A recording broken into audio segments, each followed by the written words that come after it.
अदानी समूहाच्या शेअर्समध्ये हालचाल अपेक्षित। आठवड्याच्या अखेरच्या घडामोडींमुळे गुंतवणूकदारांचे लक्ष।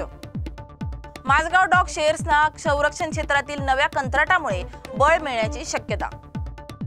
BHEL कंपनीला सरकारी प्रकल्पांमधून नव्या ऑर्डर्स मिळाल्याचा अंदाज। स्टॉकमध्ये तेजीची शक्यता। सार्वजनिक क्षेत्रातील बँकांचे शेअर्स धोरणात्मक क्रेडिट पॉलिसीमुळे चर्चेत। HDB फायनान्शियल सर्व्हिसेस IPOचा शेअर अलॉटमेंट आज होणार असून गुंतवणूकदार आपला स्टेटस ऑनलाईन तपासू शकतात। महिंद्रा अँड महिंद्राने डिव्हिडंड आणि बोनससाठी रेकॉर्ड डेट घोषित केली असून गुंतवणूकदारांचा भरघोस प्रतिसाद अपेक्षित आहे।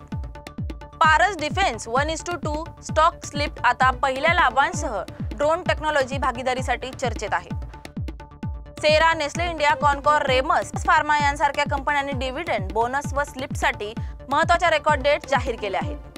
Apollo hospitals, Laurus labs, Deepak nitrite आणि डॉक्टर रेड्डीचे हे आजचे टॉप शेअर पिक्स गुंतवणूकदारांसाठी चांगल्या परताव्याची शक्यता।